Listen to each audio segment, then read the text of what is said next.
It is Kieran Trippier. It is delicious! Glorious! Glorious! Walker in there too. Luke Shaw! Harry Kane wants it played into him. He chooses Grealish instead. It's Grealish! It's Kane! I think like this has happened for a long time. Here's the overhead kick from Kane! Palmer finds Watkins. Watkins turns! Watkins scores!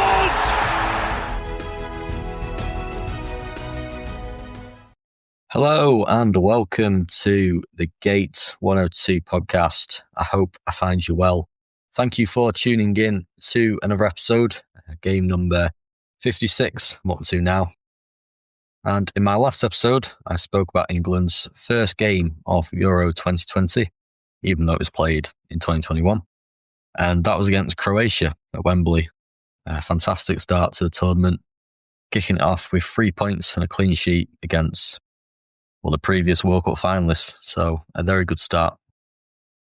Today, I'll be talking about the game following on from that victory, and this was against Scotland at Wembley, so it was a big game for many different reasons. Obviously, there's always a bit of a rivalry between the two teams when it comes to the football. But also, because England played so well against Croatia, there was almost this expectancy that England would be able to replicate that in this game. Also played at Wembley as well, which also added expectation. So it's going to be an interesting game. You'll be pleased to know I've got no mad story to tell this time, unlike last episode when I missed the start of the game.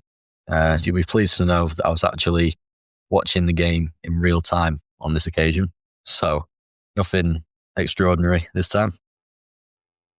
So we'll start with the team as always, and this was an interesting one because it was the same team that played against Croatia apart from two changes, and they were both in the fullback positions. So Kyle Walker and Kieran Trippier made way for Reece James and Luke Shaw, who came into the team. And this surprised quite a few because Walker and Trippier had both played really well in the previous game, but James and Shaw offered something slightly different, and clearly Southgate thought that those fullbacks would suit this game against Scotland. I think Luke Shaw being left-footed, playing at left-back, would have helped. I think as good as Trippier was, having a left-footer in that position does make a big difference and makes you more attacking-minded and on the front foot. But yeah, to run through the whole team, it was Pickford in goal, a back four of James, Stones, Mings and Shaw. The midfield was Rice, Phillips and Mount, and that worked really well last game. The perfect balanced midfield. And then up front was Phil Foden on the right, captain Harry Kane through the middle, and the goal scorer of the last game, Raheem Sterling, started on the left. Just a fact I found out about the team Gareth had selected. It was actually the youngest average starting 11 to ever play in a World Cup or European Championships match at the time. And I think that vindicates how Southgate was someone who showed a lot of faith in young and inexperienced players, because this team was the youngest to ever start a major tournament game at the time. So it was quite telling about his philosophies and bringing young players through the system, and that was evident throughout, but especially in this tournament. So the game kicked off and England started the game in the exact way they started the Croatia game, really. It was a very bright start from Southgate's team, and they came extremely close to scoring early on. 10 minutes into the game, centre-half John Stones hit the post from a corner and was inches away from going in. And it's quite ironic because in the Croatia game, Foden hit the post around the exact same point in the game. So it was frustrating that England came so close to getting the goal, because it was a great header by Stones, but the woodwork came to Scotland's rescue. But England had a number of opportunities to score early on. But having said that, as the first half went on, Scotland did grow back into the game quite a bit. I mean, England started off really brightly and with so much intent. But I think as the first half went on, a lot of that just sort of decreased and seemed to go away. And Scotland actually had a few chances to score themselves. And Jordan Pickford made a really strong save from Stephen O'Donnell, who had a shot from inside the area. And it looked to be going in, but Pickford doing what he does best, denying the goal, and a very important save. So the first half was a mix really, because England started so well, but Scotland grew back into the game and it made it difficult. But I think the game was always going to be like that. At the end of the day, even though Wembley had a reduced crowd because of COVID, both sets of fans were making a lot of noise and the atmosphere was really good, and the game did have that sort of rivalry flavour to it, both on and off the pitch. It was all a bit cagey, but it made the game exciting to watch, but also a bit nerve-wracking and intense as well. But I don't think Southgate would have been too disappointed with it being 0-0 at half-time. It's a shame Stones' header was hit the woodwork, but at the same time, Scotland did have their fair share of chances, so a draw was probably a fair result going into half-time. But the second half was always going to be a big 45 minutes for England, as the players would have known that the pressure was on them from the crowd to win this game, because whenever England play Scotland, they're always expected to win. And there's always that expectation from England fans. So there's quite a bit of pressure on them in the second half, I'd say, externally. And I just said that Southgate would not be too down at half-time with it being a draw. But I think at full-time, I think he'd have been relieved that it was a draw and nothing less, because the second half was a poor one from England's point of view. It was not good at all.